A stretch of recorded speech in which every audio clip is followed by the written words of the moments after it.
আসসালামু আলাইকুম everyone, welcome back to my channel. আজ আমি আপনাদের সাথে শেয়ার করব ঘরে থাকা মাত্র 3 থেকে 4টি উপকরণে একদম সহজভাবে ভ্যানিলা স্পঞ্জ কেক রেসিপি। আমাদের অনেকের বাসাতেই ওভেন নেই, আর এই জন্যই চুলায় পারফেক্ট ভ্যানিলা স্পঞ্জ কেক তৈরি করে দেখানোর চেষ্টা করছি, যাতে করে সকলেই খুব সহজেই এই কেক চুলাতেই তৈরি করে নিতে পারেন। চুলায় তৈরি এই কেকও হবে দেখতে একেবারে ওভেনে তৈরি কেকের মতোই। তাহলে আর কথা না বাড়িয়ে চলে যাচ্ছি রেসিপিতে। ভ্যানিলা স্পঞ্জ কেক তৈরি করার জন্য প্রথমেই শুকনো উপকরণগুলো চেলে নিতে হবে। এর জন্য একটি চালনি নিয়েছি, চালনির মধ্যে দিচ্ছি হাফ কাপ পরিমাণ ময়দা। ময়দার পরিবর্তে আটাও ব্যবহার করতে পারেন। 1 চা চামচ পরিমাণ কর্নফ্লাওয়ার দেওয়ার ফলে কেক অনেক বেশি সফট আর মসৃণ হবে। হাফ চা চামচ পরিমাণ বেকিং পাউডার। কর্নফ্লাওয়ার একেবারেই অপশনাল, হাতের কাছে থাকলে দিবেন, না থাকলে বাদ দিতে পারেন, অথবা কর্নফ্লাওয়ারের পরিবর্তে গুঁড়া দুধও ব্যবহার করতে পারেন। সবগুলো খুব ভালোভাবে চেলে নেওয়া হয়ে গেছে। এবার একটা স্প্যাচুলার সাহায্যে সবগুলো খুব ভালোভাবে মিশিয়ে নিচ্ছি। মেশানো হয়ে গেছে, এবার এগুলো একটা সাইডে রেখে দিচ্ছি। কেক তৈরির জন্য আবারও একটা মিক্সিং বলে ভেঙে নিচ্ছি নর্মাল তাপমাত্রার 2টি ডিম। ডিম যদি ফ্রিজে থাকে অবশ্যই 1 ঘন্টা আগে বের করে নিতে হবে। এবার ডিমের সাদা অংশ থেকে কুসুমগুলোকে আলাদা করে নিচ্ছি। একটু সাবধানে আলাদা করতে হবে যেন কুসুমগুলো ভেঙে না যায়। ডিমের সাদা অংশ থেকে কুসুমগুলো আলাদা করা হয়ে গেছে। এবার একটা ইলেকট্রিক হ্যান্ড বিটারের সাহায্যে সাদা অংশটাকে বিট করে নিতে হবে কিছুক্ষণ। 30 থেকে 40 সেকেন্ডের মতো বিট করার পরে দেখুন অনেকটাই বাবলস ক্রিয়েট হয়েছে, আর এই পর্যায়ে চিনি দিতে হবে।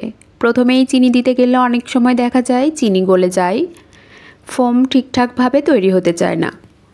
চিনি পুরোটাই একবারে অ্যাড করছি না, বারে বারে অ্যাড করছি আর খুব ভালোভাবে মিশিয়ে নিচ্ছি। এই পর্যায়ে বিটারের স্পিড রয়েছে মিডিয়ামে। আপনারা চাইলে বিটারের পরিবর্তে হ্যান্ড উইক্সের সাহায্যেও এই কাজটি করতে পারেন, তবে সময় একটু বেশি লাগবে। আমি এখানে 1/3 কাপ পরিমাণ চিনি ব্যবহার করেছি। আপনারা আপনাদের স্বাদ অনুযায়ী চিনির পরিমাণ কমিয়ে বা বাড়িয়ে নিতে পারেন। সব কিছু ভালোভাবে মেশানোর পরে দেখুন ডিমের এই মিশ্রণ কতটা ফোমি টেক্সচারের হয়েছে। একটু উপর থেকে ফেললে একেবারেই মিলিয়ে যাচ্ছে না।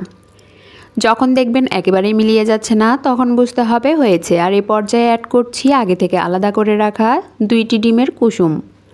আর সুন্দর একটা ফ্লেভারের জন্য অ্যাড করছি 1 চা চামচ পরিমাণ ভ্যানিলা এসেন্স। যারা কেকে তেল ব্যবহার করতে চান তারা 2 ডিমের এই কেকের জন্য এই পর্যায়ে 1 চা চামচ পরিমাণ তেল ব্যবহার করতে পারেন, তবে তেল ব্যবহার না করলেও সমস্যা নেই। এখন 1 মিনিটের মতো বিট করে নিচ্ছি। এই পর্যায়ে ওভারবিট করা যাবে না, তাহলে কেক পারফেক্ট হবে না। এবার আগে থেকে চেলে রাখা শুকনো উপকরণগুলো অল্প অল্প করে অ্যাড করে ভালোভাবে মিশিয়ে নিচ্ছি। এই পর্যায়ে একেবারে তাড়াহুড়া করে উল্টাপাল্টাভাবে মেশানো যাবে না, তাহলে কিন্তু কেক একেবারেই পারফেক্ট হবে না। আমি কিভাবে মেশাচ্ছি একটু খেয়াল করলেই বুঝতে পারবেন। একেবারেই আলতোভাবে একদিক থেকে ঘুরিয়ে ঘুরিয়ে ফোল্ডিং মেথডে মেশাতে হবে। আমি একটা স্প্যাচুলার সাহায্যে মিশিয়ে নিচ্ছি, আপনারা চাইলে হ্যান্ড উইক্সের সাহায্যেও মিশিয়ে নিতে পারেন। ভিডিওর স্পিড বেড়ে দেওয়ার কারণে এই কাজটি অনেক দ্রুত দেখাচ্ছে, আমি কিন্তু একেবারেই ধীরে ধীরে করেছি। উল্টাপাল্টাভাবে মেশাতে গেলে কিন্তু ব্যাটারের ফোমি টেক্সচার থাকবে না। সবগুলো ভালোভাবে মেশানোর পরে দেখুন ব্যাটার অনেকটাই ফোমি টেক্সচারেই রয়েছে। ব্যাটার একেবারে রেডি হয়ে গেছে। এখন কেক সেট করার জন্য একটা সসপ্যান নিয়েছি। সসপ্যানে সামান্য তেল দিয়ে তেল ব্রাশ করে নিচ্ছি। স্পঞ্জ কেকের ক্ষেত্রে সসপ্যানের সাইডে তেল ব্রাশ করার দরকার নেই, শুধুমাত্র তলানিতে তেল ব্রাশ করে নিয়েছি। এরপর একটা নর্মাল পেপার দিয়েছি, পেপার দিয়ে পেপারও খুব ভালোভাবে তেল ব্রাশ করে নিচ্ছি।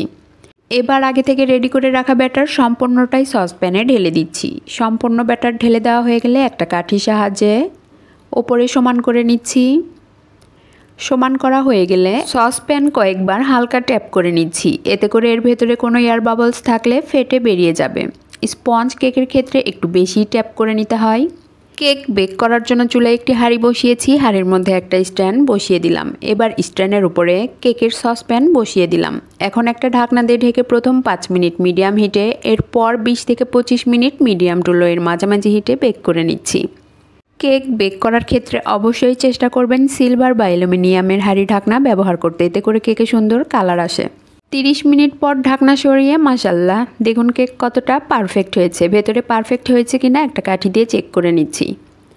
কাঠি একদম ক্লিন আসছে, তার মানে ভেতরেও একদম পারফেক্টভাবে হয়ে গেছে। কেক একেবারেই ঠান্ডা হয়ে গেছে, এখন মোল্ড আউট করে নিচ্ছি। যে কোনো কেক বেক করার টাইম সবার ক্ষেত্রে একই রকম নাও লাগতে পারে। কেক কতটা ছোট বা বড় তার উপর নির্ভর করে কেক বেক করতে ঠিক কতটা টাইম লাগবে। দেখুন কেক কতটা পারফেক্ট হয়েছে, তলানিতেও বিন্দু পরিমাণ পড়েনি। আমার রেসিপি আপনাদের ভালো লাগলে অবশ্যই লাইক, শেয়ার, কমেন্টস করবেন আর সাবস্ক্রাইব করে আমার পাশেই থাকবেন। এবার কেক কেটে দেখিয়ে দিচ্ছি কতটা নরম আর কতটা স্পঞ্জি হয়েছে। আশা করি আমার রেসিপি আপনাদের সকলেরই অনেক ভালো লেগেছে। এতক্ষণ আমার সাথে থাকার জন্য সবাইকে অনেক অনেক ধন্যবাদ। আসসালামু আলাইকুম, আল্লাহ হাফেজ।